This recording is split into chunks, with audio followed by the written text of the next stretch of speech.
तर मवियाच्या शेतकरी आक्रोश मोर्चाला सुरुवात झाली आहे। शेतकऱ्यांच्या 6 प्रमुख मागण्या घेऊन अमोल कोल्हे यांच्या नेतृत्वात मोर्चाला सुरुवात झाली आहे। 30 डिसेंबरला पुण्यामध्ये शरद पवार, संजय राऊत, जयंत पाटील यांच्या उपस्थितीत मोर्चाची सांगता होणार आहे।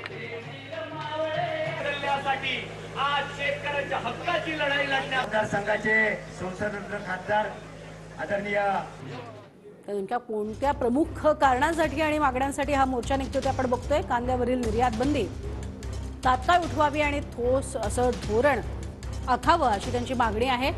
तर शेतकऱ्यांना सरसकट कर्जमाफी द्यावी ही दुसरी मागणी आहे।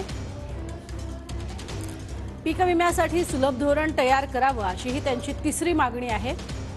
दिवसा अखंडित वीज पुरवठा व्हावा कारण बिबटप्रवण क्षेत्र हे भागामध्ये आहे।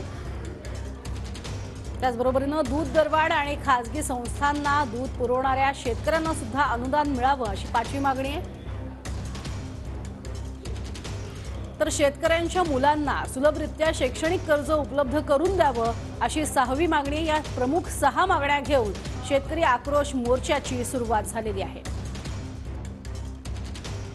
तर ज्यावेळेस आता तुमचं निलंबन केलं त्यानंतर कुठेतरी अजित पवार म्हणजे तुम्ही ज्यावेळेस हा शेतकरी आक्रोश मोर्चा हा काढला त्यानंतर कुठेतरी अजित पवार यांनी तुमच्यावरती भाष्य केले। हे बघा, दादा मोठे नेते त्यांच्या वक्तव्याविषयी माझ्यासारख्या लहान कार्यकर्त्यांना प्रतिक्रिया देणं उचित नाही, पण माझी हीच विनंती आहे की आज ते महाराष्ट्र सरकारमधले अत्यंत महत्त्वाचे घटक आहेत आणि त्यामुळे हे शेतकऱ्यांचे प्रश्न सोडवण्याच्या दृष्टीने त्यांच्याकडून तेवढीच धडाडीची पावलं ही पडताना दिसावीत ही शेतकऱ्यांची अपेक्षा, तशी आमची सगळ्यांची अपेक्षा आहे। त्यामुळे ते काय बोलले यावर प्रतिक्रिया देण्यापेक्षा शेतकऱ्यांचे प्रश्न सोडवण्यासाठी महाराष्ट्र सरकार काय करतंय, महाराष्ट्र सरकार केंद्र सरकारकडे तेवढी ठाम भूमिका मांडतंय का की फक्त दिल्लीपतींसमोर माना खाली घालून उभ्या राहणार आहेत, हे सगळं महाराष्ट्र बघतोय। त्यामुळे अभिजित सुनील तिकडे TV9 मराठी, जुन्नर, पुणे। तर शेतकऱ्यांसाठी खरोखरीच काम करणार की दिल्लीश्वरांपुढे माना झुकून उभे राहणार हे येत्या काळात कळेल असं म्हणतायत अमोल कोल्हे। ही थेट दृश्य आपण बघतोय।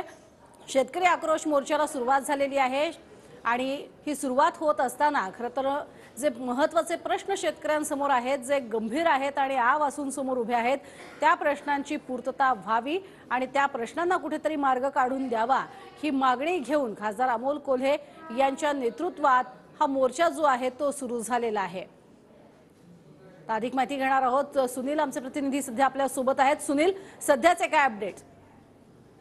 नक्कीच प्रज्ञा, आपण ज्या पद्धतीने पाहतो की केंद्र सरकारच्या विरोधामध्ये शेतकरी आक्रोश मोर्चाचा प्रारंभ खरं तर जुन्नर तालुक्यातील शिवनेरी किल्लेगडाच्या पायथ्याशी आज झालेला आहे। डॉक्टर अमोल कोल्हे यांनी ज्यावेळी शिवनेरीगडाच्या पायथ्याशी या ठिकाणी नतमस्तक होऊन या आक्रोश मोर्चाला खरं तर सुरुवात केलेली आहे। एकूण आपण पाहतो की शेतकऱ्याला वाऱ्यावर सोडल्यानंतर केंद्र सरकार आणि राज्य सरकारच्या विरोधात या मोर्चाला खरं तर सुरुवात करण्यात आलेली आहे आणि हा मोर्चा पुणे जिल्ह्यातील विविध गावातून भागातून या ठिकाणी जाणार आहे। शेवटी या जो मोर्चा आहे तो जिल्हाधिकारी कार्यालयावरती धडक होणार आहे आणि त्या ठिकाणी शरद पवार असतील, जयंत पाटील असतील असे राष्ट्रवादीचे जे नेते आहेत त्या ठिकाणी खरं तर शांतता व्हावी।